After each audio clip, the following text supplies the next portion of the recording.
বিশ্বনবী আমার নামাজ পড়তেন, গল্প করা কথা বলছি না। আল্লাহ পাক রব্বুল আলামিনের হাবিব যখন নামাজ পড়েন, নামাজ পড়তে পড়তে কদম মোবারক ফুলে যেত, এমনি করে শুধু কদম মোবারক ফুলে যেত, কষ্ট পেত।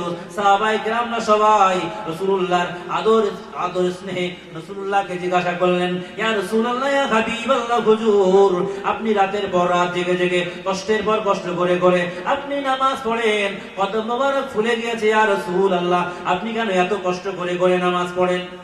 নবী আমার বলেছিলেন, আফালা কুনা আবদান শাকুরা, হে পৃথিবীর মানব মণ্ডলী, যে আল্লাহ আমাকে এত কল্যাণ দান করলেন, আমি চাইনি কখনো পৃথিবীর সেরা নবী হব, আল্লাহ সমস্ত নবীদের মধ্যে আমাকে সেরা নবী বানালেন।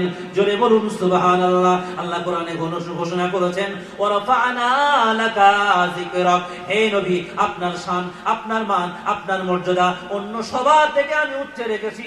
জোরে বলুন সুবহানাল্লাহ। জান্নাতে সমস্ত নবী প্রথম যে ব্যক্তি জান্নাতের মধ্যে প্রবেশ করবে তিনি অন্য কেউ নন, তিনি হলো আমার নবী, আপনার নবী, বিশ্ব নবী মুহাম্মদ মুস্তাফা সাল্লাল্লাহু আলাইহি ওয়াসাল্লাম। সেই জন্য তো হট 100 এমনি করে মাইকেল হার্ট রাসূলুল্লাহর জীবনী লিখেছেন। বিভিন্ন মনীষীদের জীবনী নিয়ে গবেষণা করতে করতে তিনি দেখলেন পৃথিবীর জমিনে যতগুলো মানুষ, 100 জন মানুষের জীবনী নিয়ে গবেষণা করে সর্বপ্রথম যে জীবনীটা তিনি প্রাধান্য দিয়েছিলেন তিনি হলেন আমার আপনার নবী, বিশ্ব নবী মুহাম্মদ মুস্তাফা সাল্লাল্লাহু আলাইহি ওয়াসাল্লাম। তাহলে পৃথিবীর জমিনে আপনাকে আমাকে হেদায়েত পেতে গেলে দুটি জিনিসের ফলো করতে হবে।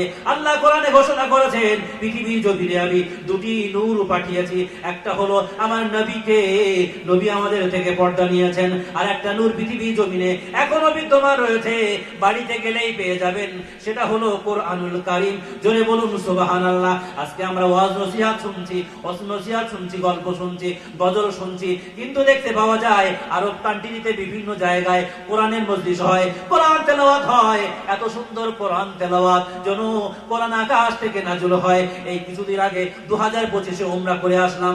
আব্দুর রহমান সদুসির ছোটবেলায় তার ভক্ত ছিলাম, এমনি করে বিশাল ইচ্ছা ছিল একবার যেন তার পিছনে একটু নামাজ পড়ার সুযোগ যদি আল্লাহ করে দেয়। আল্লাহর সৌভাগ্য, আল্লাহ পাকের অত্যন্ত দয়া, আমার সৌভাগ্য আব্দুর রহমান সদুসির পিছনে 5 বার 6 বার ফজরের নামাজ পড়ার সুযোগ হলো।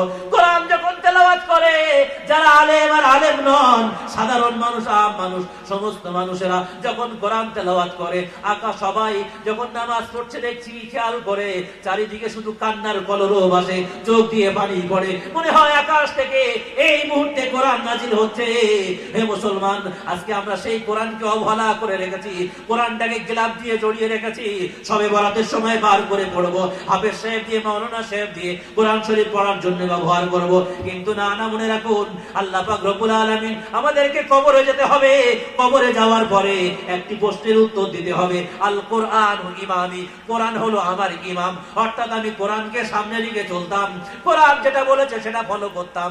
এটা আপনি তখনই বলতে পারবেন যখন নাকি কোরআনটা পড়বেন এবং কোরআন অনুযায়ী জীবন যাপন করবেন, তখনই আপনি বলতে পারবেন কবরে মাটিতে শুয়ে ফেরেশতা যখন জিজ্ঞাসা করবে তোমার আসল ইমাম কে ছিল দুনিয়ার জমিনে, তখন তুমি বলতে পারবে আল কোরআনু ইমামি, কোরআন হলো আমার ইমাম। হে মুসলমান যুবক সম্প্রদায়, তোমাদেরকে বলবো, যারা বৃদ্ধ হয়ে গিয়েছে, যারা বয়োজ্যেষ্ঠ হয়ে গিয়েছে, মজলিসে আর আসার দরকার নাই, মাহফিলে আর ওয়াজ শোনার দরকার নাই, বাড়িতে পড়ে থাকুন, তাসবিহ নিন, আল্লাহ আল্লাহ করুন। বিভিন্ন তাসবিহ আছে, 6 তাসবিহ আছে, 6 তাসবিহর আমল শুরু করে দিন, বাড়িতে বসে খানকায় পড়ে থাকুন, নামাজের পরে সবাই চলে যাক।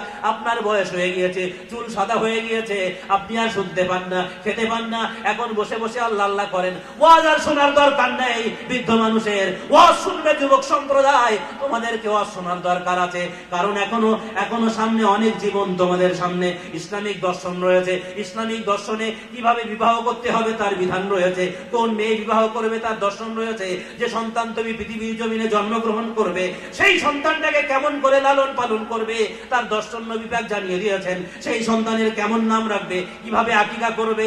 আমরা আকিকা করি না, তার নাম রাখি না, এমনি করে যখন জন্মগ্রহণ করে ডান কানে আযান বাম কানে ইকামত, সেটাও আমরা দেই না, বলি হাসপাতালে জন্মগ্রহণ করেছে সেখানে দেওয়া সম্ভব নয়। আপনি যদি চেষ্টা করেন পৃথিবীর জমিনে, আল্লাহ বলেছেন আমার জমিন প্রশস্ত, যেখানেই সময় পাও সেখানেই তুমি ইবাদত করে নাও।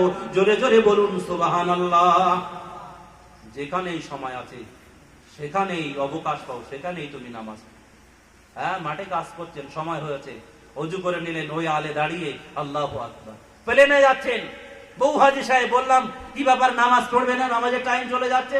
বলছে প্লেনের মধ্যে আবার নামাজ হয় নাকি? হ্যাঁ, নামাজ হয় না মানে নামাজ তোমাকে মাফ করে দিয়েছে আল্লাহ?